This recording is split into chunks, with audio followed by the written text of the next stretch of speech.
Right now, you are staring at a bank balance that feels more like a prison sentence than a resource, wondering if the arithmetic of the grocery aisle is the only math you'll ever truly master. But wealth isn't a single destination. It is a series of increasingly quiet rooms, and the version of you that enters the first one will be unrecognizable by the time you reach the last. Level 1. The low-grade static. Survival mode. Most people spend their entire lives at level 0, where money isn't a tool, it's the air you breathe. And right now, the room feels like it's running out of oxygen. You know your account number by heart, not because you're a math whiz, but because you check it at 11:43 p.m. to see if a $12 fee is going to break your week. This is the invisible ceiling, a psychological habit inherited from a grandmother who kept cash in a Maxwell House tin because she didn't trust herself with what she couldn't see. At this level, every decision is emotional, and emotional decisions compound in the wrong direction.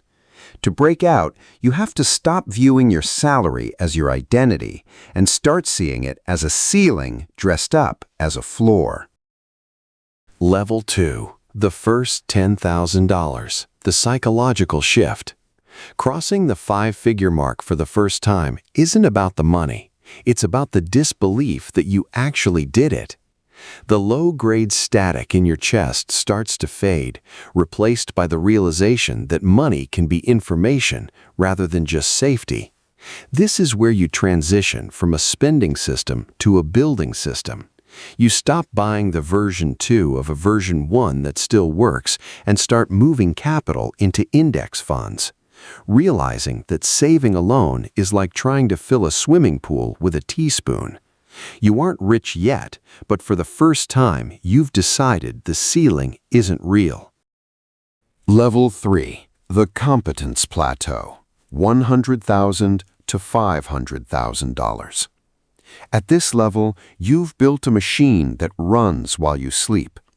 Your investments start having a personality, they have preferences, and they start returning more in a month than your first job paid in a quarter.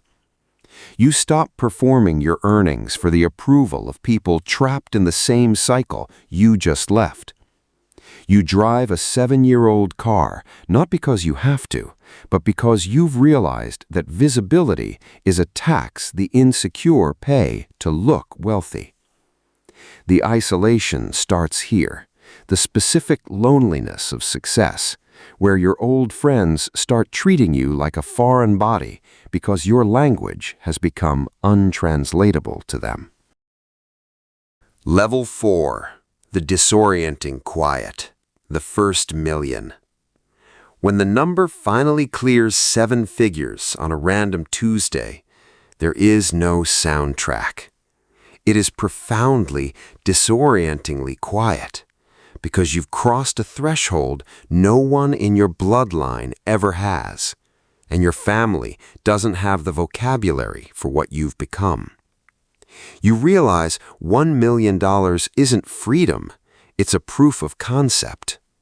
At a 4% return, it's only $40,000 a year, which means the milestone wasn't the destination, it was just the architecture you needed to carry the wealth forward.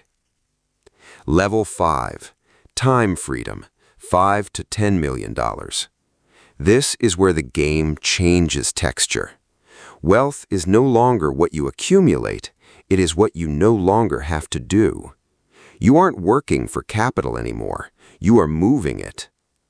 You can take a 5-day trip and not check your email, a luxury that someone at level 0 couldn't buy with $1 billion.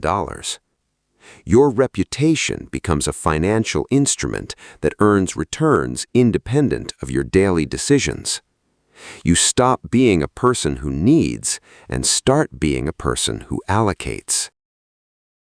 Level 6. The reach. The $100 million horizon. At the highest level, you stop thinking in quarters and start thinking in demographic and credit cycles. You sit in rooms that calibrate to your position, where a 4-minute observation can reshape a mid-sized economy. The Maxwell House tin is a ghost of a past life. You realize that generational wealth isn't a number, it's a different starting line for people who haven't even been born yet. You didn't just break the ceiling, you removed it, leaving nothing but open sky for everyone who follows you. The machine doesn't care if you're ready, it only rewards those who show up consistently without flinching. If you're tired of the arithmetic of survival and ready to start building the architecture of your future, hit that subscribe button and commit to the long view. The Tuesday after your biggest decision is coming. Make sure you're the one holding the map when it does.